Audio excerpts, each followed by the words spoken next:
Let's move on now from table tennis. Let's talk football. The Chan Eagles. Chan Eagles, I mean, the list came out yesterday. 20 players are released by Salisu Yusuf. I mean, first of all, that list is like a true reflection of, you know, the quality that we have in the Nigerian Professional Football League. Yes, a fair representation, even though some people will say, okay, what was missing? A couple of guys were also not, who should have been included and give them a chance, you know. For instance, I believe that Ikenna Hillary, who was one of the most, one of the best players at the last chance when Nigeria won bronze, should have been there. Unfortunately, he had injuries just coming back, and so he was overlooked. And I think that they need him in the midfield. Maybe like some of the players who have been all the players are talking, and they say they can make it if the team eventually overcomes the Benin Republic angle. But I don't want us again, as usual. This is what I always say, to underrate Benin Republic. No. They are neighbors and they are always very strong. Yes, we must not. If we underrate them, it will be at our own peril. So we must go there playing as if we are playing a World Cup final as usual. You know, that is how it should be. But fully focused. Fully focused, and I think that.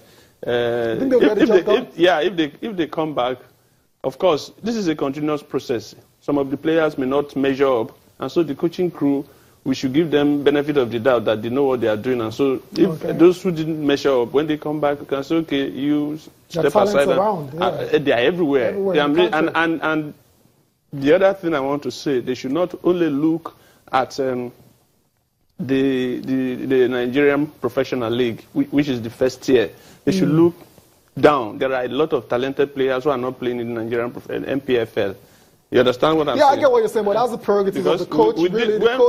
The coach, if he feels, okay, they're better players in the second tier. It's not done like that. You see, the last time we went to Chan, we went with at least 2 players from the second tier. Let's go through the list quickly. Usual suspects, the goalkeepers, Ikechukwu Ezenwa is the captain of that team. You have Theophilus, a fellow high as well, so from Yengiba and Dele Ajiboye. You say these are the best 3 goalkeepers in the country? Yes, somehow, but there's also Femi Thomas. You can't have everybody there. You cannot. That's why I said they should have invited all of them. Let them compete. Really? But this is the list. I mean, this is the worst of the some of these goalkeepers I'm mentioning.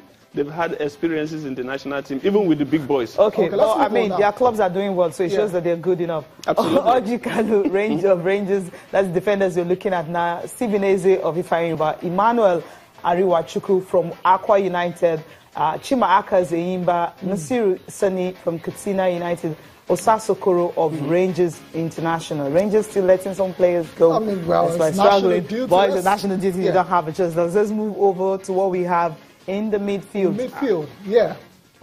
Cecilia. We have Hafiz Eremu of Aqua United, also Rafael Ayangwa of Lobby Stars, Ifeanyi of Aqua United, Rabiu Ali of Kano Pillars, and Samuel Matthias of Economy Warriors, Al Hassan Ibrahim of Aqua United. Now I know why the team manager was actually crying. Okay, most of their players are here. Let's look at the forwards before we come back to you, Ben. Sikiru Olatubosu leads the line there from MFM. No surprise at all. Thomas Zenke from Nasarawa United is there as well. To Stephen Ode, MFM leading scorer.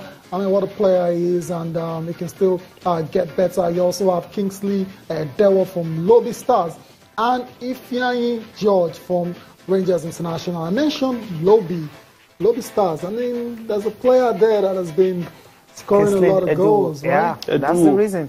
You say a duo. A duo, yeah. That's in there. So he's doing well. Good call for him. Good call for him. I also like a bit of the midfield. Yeah, I like Rabiu Ali. Solid. I like Rabiu Ali. Also solid. The last chance was excellent. He was, you know. And that experience will be very key. Very key. That is why I was also talking about Ikenna Hillary. You know, so that I mean, But maybe their forms has dropped because the coach, the coach is right now. He came down here. I did explain that he was injured. Exactly. He was injured. He just came back from injury.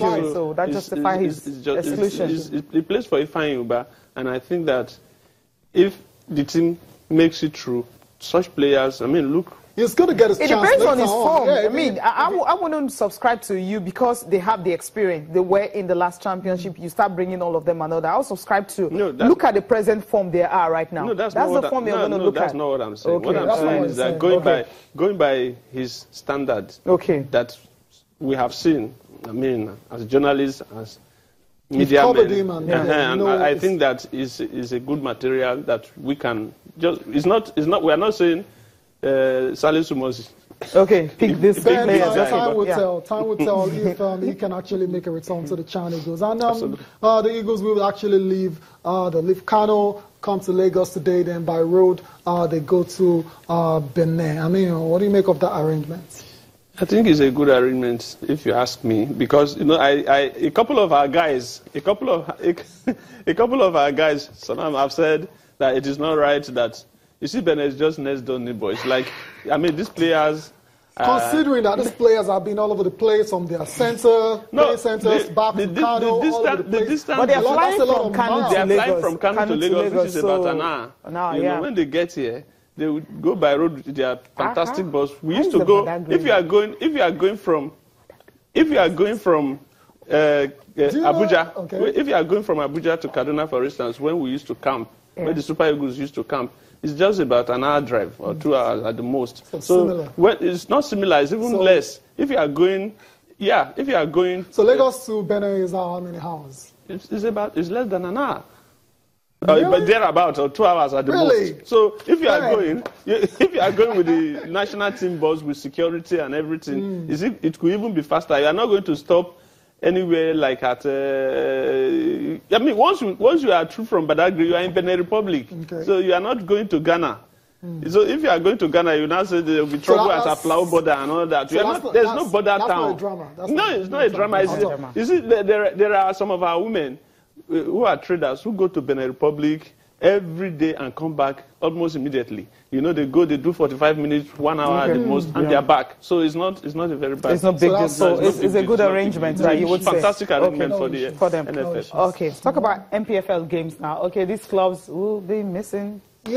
Some of their stars. Incredible stuff, because we're like, this is the title running basically now, and top of the table clash later this weekend between MFM and Plateau United. And earlier we talked about Sikiri Latibosun and Stephen Ode missing, but for Plateau United as well, to the goalkeeper who's been, a mainstay, Dele Ajiboye is missing as well too. So Dele Ajiboye, I remember. So surely that's gonna have an effect on this particular game. And thinking about it, Plateau United can extend their lead on top of the table to 6 points. Maybe, but you see, my take on this, as always, is that at the start of the season, you have 30 players that you have to register. And so every person should be able to fit in. If they are not good enough, why recruit them? So if Ajiboye is not around, there should be a second choice. A second choice. Yeah, I mean, it's done even in the national team. But the quality of the second choice will not be as good as the first choice. It's always like that. Yes, that is a thing of the mind. I recall. Yes, it's a thing of the mind. Yeah, I recall. When we were at the Korea-Japan 2002 Nations Cup, the same Vincent Inyama that everybody is shouting about now was a second choice. Ejide was even preferred to him. However, Chief Adegboyega, when we were going to play England, you understand, he decided it was not Ikechurumlu that was going to keep, because in any case, we were almost already out of the championship. So he brought in Vincent. And Vincent Inyama did so well. Remember that heavy shot that was released by Paul Scholes? I still remember, because I was right there at the stadium. A shot that could break anybody's. But Inyama went for it. And he stopped it. And from then on till we speak, he has become our number one. So why not? Coaches should have that psychology to say and to try the number one, the number two can be as good as the number one. All right. We'll go for a break now. We'll come back. We'll be looking at the papers, and through there we'll be looking at EPL big games starting this weekend.